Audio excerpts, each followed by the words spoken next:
Minasyaitonirrajim. Bismillahirrahmanirrahim. Assalamualaikum warahmatullahi wabarakatuh.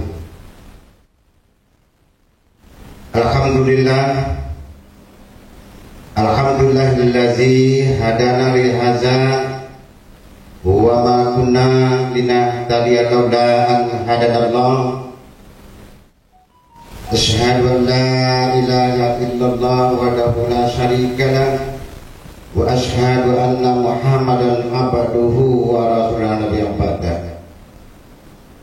Allahumma shalli wa sallim wa barik ala sayyidina Muhammadin wa ala alihi wa sahbihi ajma'in. Amma ba'd. Qala Allah Ta'ala fil Qur'anil Karim, na'udzu billahi minasyaitonir rajim. Bismillahirrahmanirrahim. Ya ayyuhalladzina amanu kutiba 'alaikumusiyam kama kutiba 'alal ladzina min qablikum la'allakum tattaqun. Shadaqallahul azim. Para pemirsa serta anak-anak kami, siswa-siswi SMK 3 Tanjung Pinang yang berbahagia,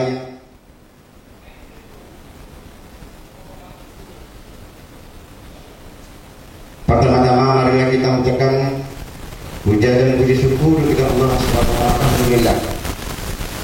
Pada hari ini kita semua mudah-mudahan Allah berikan hidayah serta limpahnya serta rahmatnya kepada kita semua. Mudah-mudahan kita dalam keadaan sehat walafiat, sehingga kita dapat melaksanakan kegiatan rutinitas kita, baik kegiatan itu yang berhubung dengan Allah SWT atau kita dapat beribadah kepada Allah SWT, maupun kegiatan-kegiatan kita sore hari di permukaan bumi.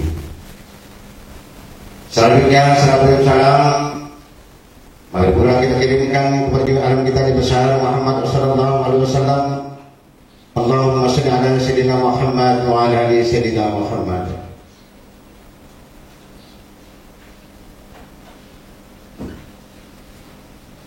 Anak-anak kami yang berbahagia, siswa SMK Negeri 3 Tanjung Pinang yang saya sayangi. Kita sadari bahwa Ramadan saat ini, Ramadan pada tahun ini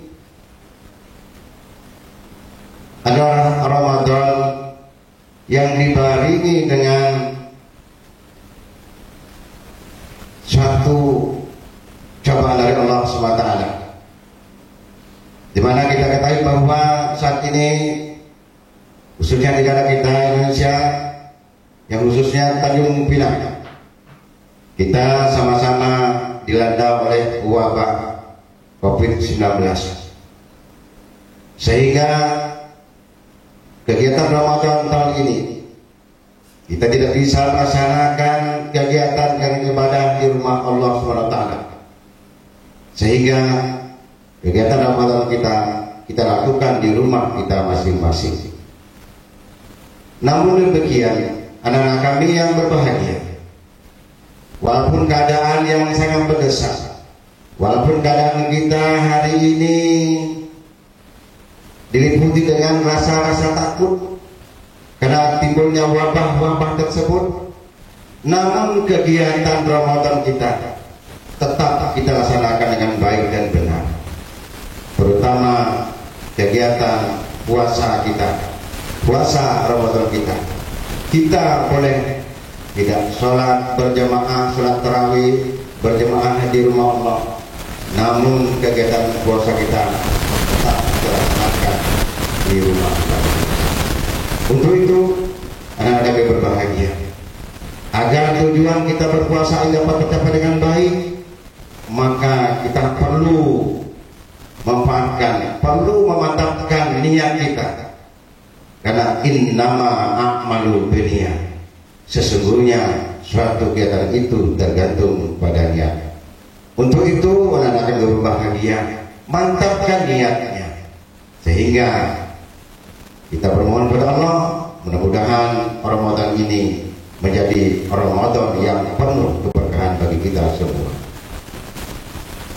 Juga kita tidak lupa berdoa kepada Allah SWT, mudah-mudahan musibah yang kita ladang hari ini cepat Allah tarik, benar-benar ganti dengan kebaikan dan kebaikan.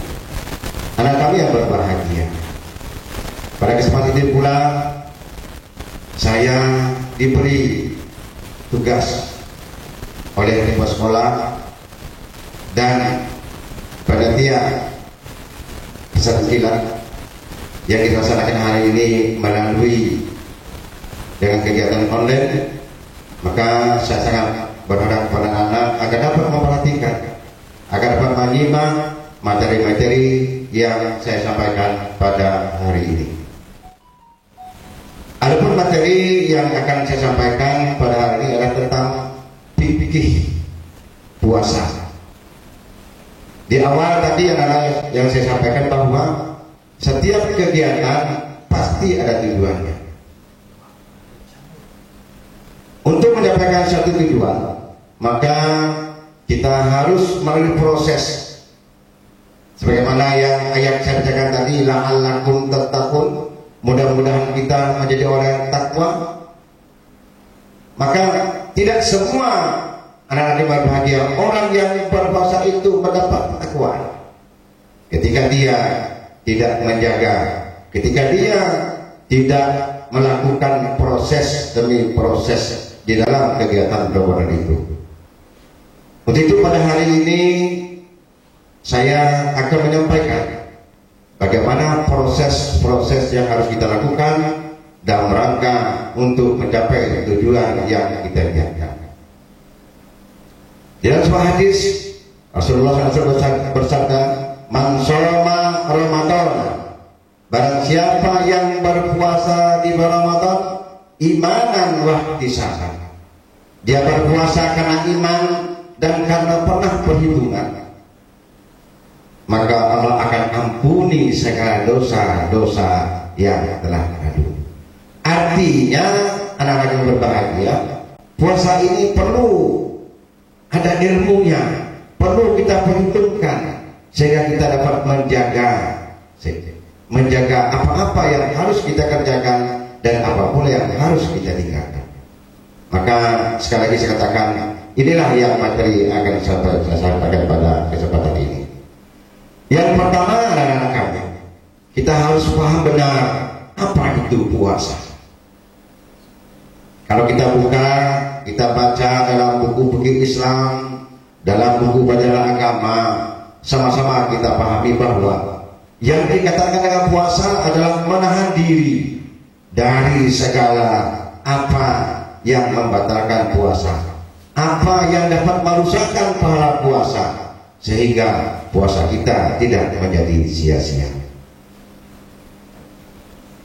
Itu yang dikatakan puasa. Sedangkan hukumnya, anak-anak yang berbahagia, hukumnya adalah wajib, yaitu wajib ain, wajib yang dibebankan kepada diri kita masing-masing. Anak-anak yang berbahagia, untuk itu pada kesempatan ini saya menganjurkan kepada anak-anak yang saya sayangi, mari kita belajar dengan benar tentang puasa ini, terutama tentang syarat wajib berpuasa. Siapa yang diwajibkan berpuasa? Yang diwajibkan berpuasa yang pertama adalah orang-orang yang mempunyai keyakinan atau orang yang beragama Islam.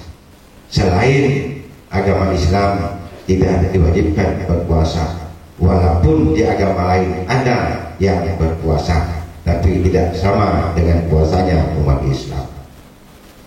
Yang kedua, orang-orang yang sudah balik dan berakal.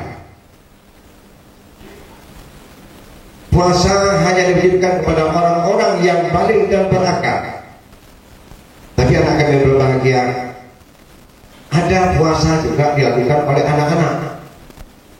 Puasa yang diberikan kepada anak-anak itu merupakan latihan, sehingga nanti dia terbiasa dengan puasa Ramadan. Yang ketiga, orang yang diminta berpuasa adalah orang yang sehat jasmani dan rohani. Maka orang itu akan berbahagia. Orang-orang yang tidak sehat rohani atau tidak sehat jasmani tidak diwajibkan berpuasa. Contohnya orang yang sedang sakit atau orang yang tidak waras. Selanjutnya anak kami berbahagia. Syarat wajib berpuasa itu yaitu bukan orang-orang yang bukan musafir. Yang keenam adalah suci dari hadas dan nifas. Yang ketujuh adalah mampu atau kuat melaksanakan ibadah puasa. Inilah anak kami berbahagia, syarat wajib bagi orang yang berpuasa. Sedangkan rukun berpuasa kita harus pahami benar. Yang pertama, niat. Oleh karena itu sebelum kita berpuasa, kita hendaklah melapaskan niat. Niat yang kita baca yang anak boleh kita lapaskan setelah sholat maghrib, ataupun setelah sholat isya, ataupun boleh juga kita lapaskan setelah sholat tarawih, atau sebelum sahur atau sesudah sahur. Yang jelas lapas niat itu kita lapaskan setelah maghrib, sesudah maghrib dan sebelum fajar. Tapi anak kita berbahagia, alangkah indahnya biar jangan lupa bahwa niat itu kita baca setelah sholat tarawih saja.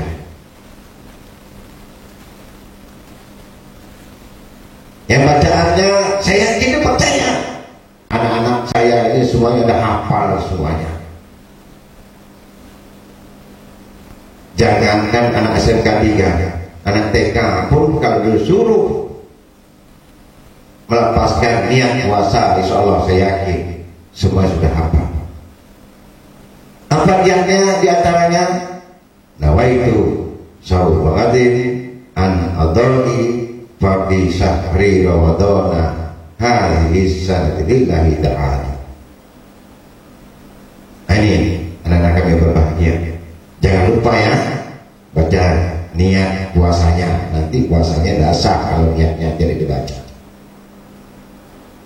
Yang kedua anak kami, rukun yang kedua yaitu kita menahan.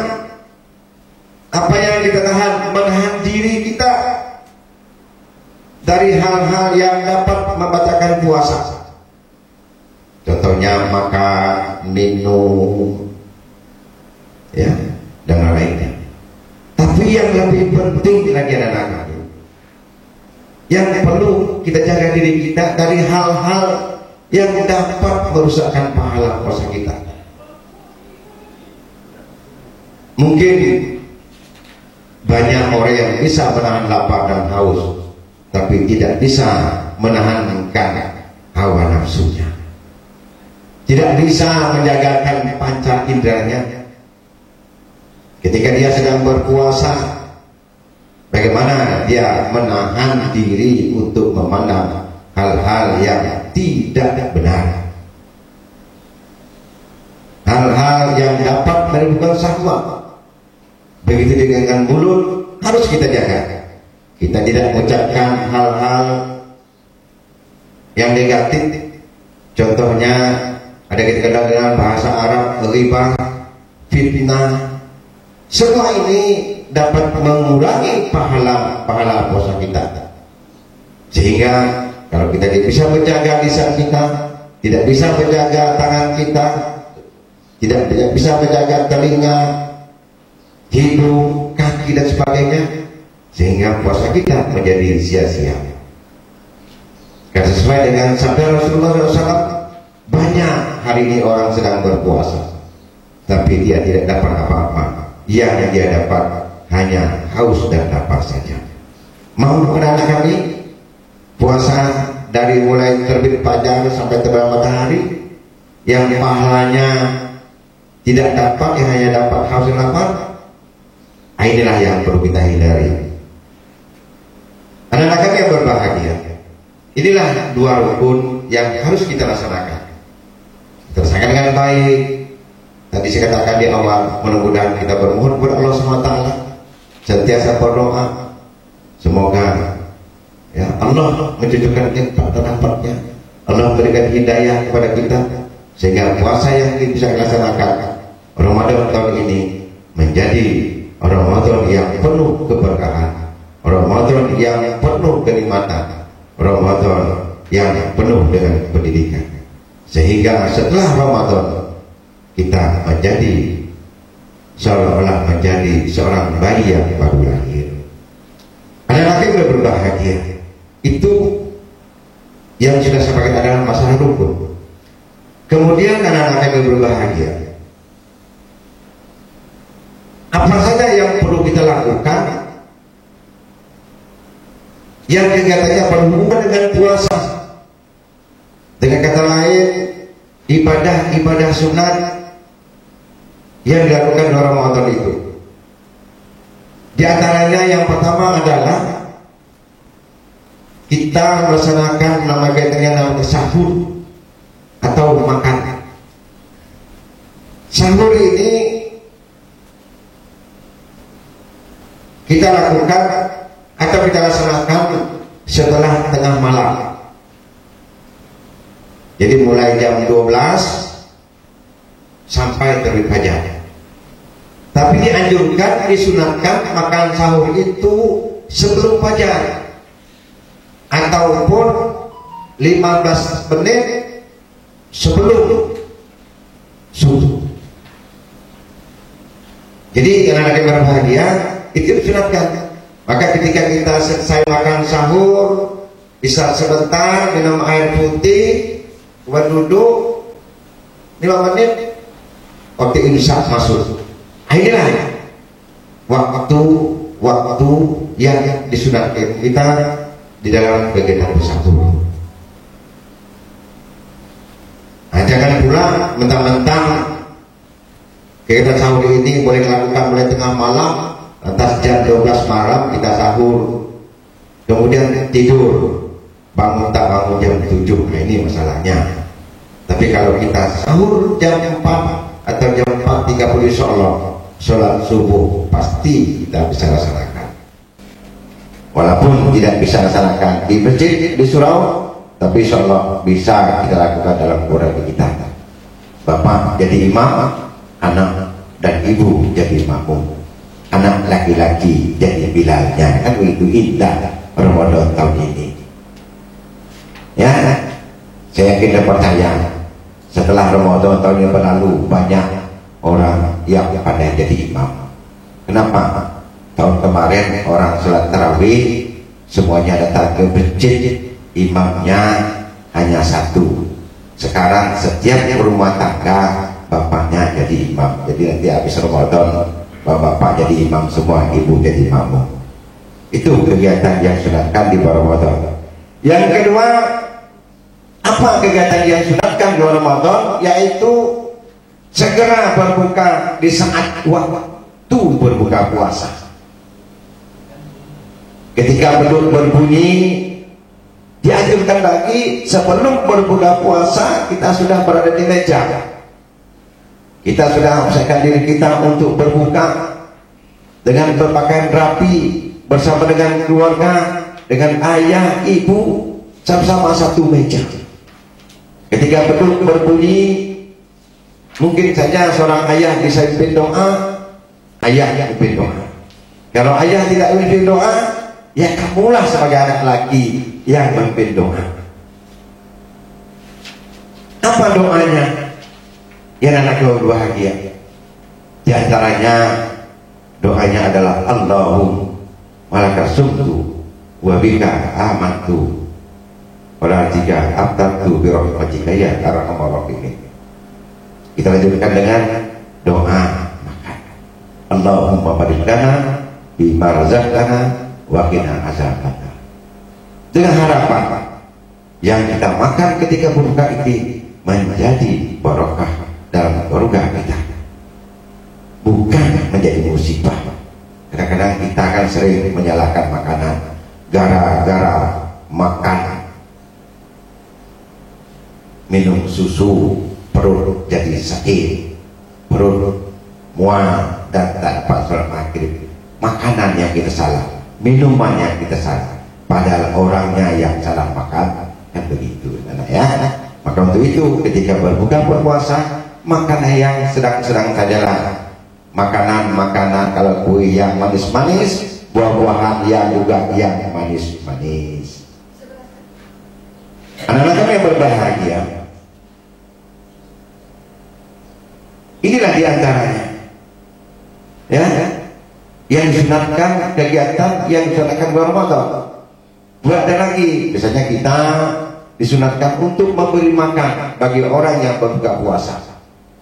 Jadi kalau ada tetangga kita, ada sahabat kita yang kurang mampu, di bulan Ramadan inilah kita banyak bersedekah. Oleh karena itu disunatkan untuk memberi makan orang-orang yang sedang berbuka puasa. Anak-anak kami yang berbahagia, tidak ada lupa juga kita di bulan Ramadan ini juga kita disunatkan untuk memperbanyakkan ibadah, terutama ibadah sunat. Ada sunat sebelum, ada sunat sesudah isya 2 rakaat, ada sunat sebelum 2 rakaat sebelum isya, sesudah isya. Ini pahalanya sama di bulan Ramadan ini dengan kita melaksanakan sholat wajib. Untuk itulah kita anjurkan senantiasa untuk memperbanyakkan ibadah sunat, memperbanyakkan sedekah. Kemudian kita juga dianjurkan untuk memperbanyakkan tilawatul Quran. Jadi kita dianjurkan untuk membaca Al-Quran, bukan jumlah ayatnya, tapi kita tetap membaca walaupun hanya 1 hari. Mudah-mudahan alhamdulillah 1 halaman, atau tak bisa 1 halaman, setengah halaman, tak bisa setengah halaman, 1/4 halaman, tak bisa juga 1 ayat. Masya Allah, anak kami, masa anak bisa 3 hanya 1 ayat, kan akan begitu anak berbahagia. Kita juga bacaannya harus benar, jangan asal baca. Anak-anak kami yang berbahagia, kemudian juga kita perlu mengetahui di dalam kegiatan Ramadan ini, mana kegiatan-kegiatan yang Allah makruhkan. Di antaranya berkah, meluluhkan sesuatu di dalam mulut, merasakan makanan dengan lidah, kan begitu. Ini sering mak kita sering kalau pagi sore masak sayur atau bikin air biar rasa manis, rasa asin dicicip ya di ujung lidah. Ini hukumnya makruh. Kemudian menggosok gigi di saat terkena terik matahari atau berkumur-kumur di luar kumur wudhu. Nah, inilah hal-hal yang dimakruhkan di saat kita sedang berpuasa. Kemudian anak-anak yang berbahagia, ada lagi hal-hal yang memperbolehkan kita untuk tidak berpuasa. Jadi di bulan Ramadan ini anak-anak boleh kita tidak berpuasa. Siapa orangnya anak-anak? Yang pertama, orang yang dalam perjalanan jauh yang kita kenal dengan namanya orang musafir. Nah, ini kadang-kadang anak-anak yang berbahagia di dalam menafsirkan musafir ini banyak kadang-kadang orang salah paham. Ya, dari Jakarta naik pesawat hanya 1,5 jam ke Tanjung Pinang, katanya musafir. Itu jaraknya, itu waktu tidak. Membatalkan puasa mudah, tapi kontrolnya yang sulit. Kemudian mungkin balik kampung naik feri hanya 1 jam, tak puasa, alasan musafir. Nah, ini anak kita berbahagia, ini perlu kita pahami dengan benar. Yang kedua, siapa orang yang diperbolehkan tidak berpuasa? orang yang tidak punya akal sehat, yang kita kenal dengan orang-orang yang tidak waras. Nah, ini boleh tidak berpuasa. Jadi kalau anak-anak kami yang tak puasa, tak puasa jadilah orang yang tak waras, insya Allah itu tidak wajibkan berpuasa. Semua pun tak wajib. Nah, jadi. Kemudian siapa lagi? Orang yang sakit, ya, orang yang wanita yang sedang menyusui atau wanita yang sedang hamil, ini pun dikaji.